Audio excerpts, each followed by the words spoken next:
ଆସିଛି ଗୋଟେ ନୂଆ ଟେବୁଲ୍ ଫ୍ୟାନ୍ ଦେଖିପାରୁଥିବେ। ଆଉ ତାର ଆଜି ଇନାଗୁରେସନ୍ ହେବ। ସେଇ ଇନାଗୁରେସନ୍ କରିଦିଅ। ସେଇ ଇନାଗୁରେସନ୍ କରିବେ।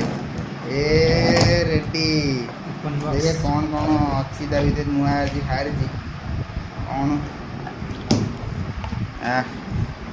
ନୂଆ ଟେବୁଲ୍ ଫ୍ୟାନ୍ଟା ବାହାରିଛି। ଯେଉଁଭଳିଆ ଗରମ ହେଉଛି, ଗରମରୁ ତ୍ରାହି ପାଇବା ପାଇଁ ଆମେ ଏଇଟା ଆଜି କିଣିକି ଆଣିଛୁ ଆମାଜନ୍।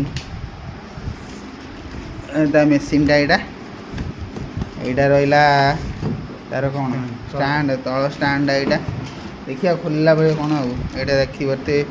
ପଙ୍ଖା ତାର ପଙ୍ଖା ଆଡ଼େ ପଳେଇ ଆସିଲା। ଆଉ ତାହେଲେ ଆମେ ସେଟ୍ କରି ଦେଖାଉଛୁ, ଦେଖିବା ଆଉ। କଟା ହେଲା, ମେସିନ୍ଟା ବାହାରିବ।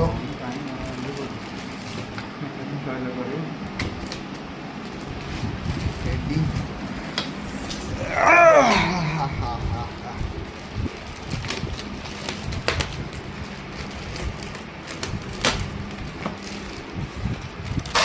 ଗରମରୁ ଯେଉଁ ହେଉଛି, ଆଉ ତୁମ ଆଡ଼େ କ'ଣ ଗରମ ହେଉଛି କମେଣ୍ଟ ମଧ୍ୟରେ ଜଣାନ୍ତୁ।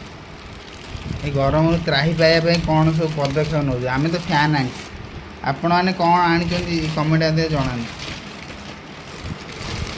ଦେଖିବେ ସେ ମେସିନ୍ ପୁରା ହେଭି ମେସିନ୍। ଏ ଟୋଟାଲି ହେଉଛି କମ୍ ୱାଟ୍, ମାନେ ପବନ ଦିଆ କିନ୍ତୁ କମ୍ ୱାଟ୍।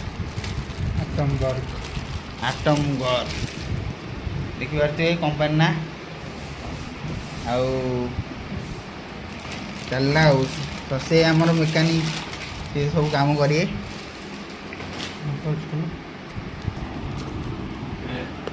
ଆସେମ୍ବଲି ସରୁ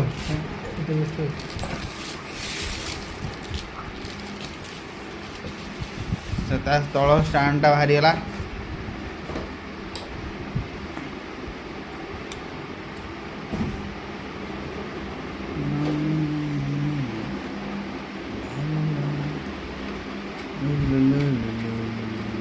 ଆମେ ଦେଖିପାରୁଥିବେ ଟୋଟାଲି ହେଉଛି କମ୍ପ୍ଲିଟ୍ ହେଇଗଲା ଆମର ଇନଷ୍ଟଲେସନ୍। ଏଇଠି ସୁଇଚ୍ ଲାଗିଗଲା। ଏଇଠି ତାର ସ୍ମାର୍ଟ ସୁଇଚ୍ ଅଛି। ଏଇଠି ମାରିଦେବି, 1 ଚାଲିଲା, 1ରେ ଚାଲିଲା।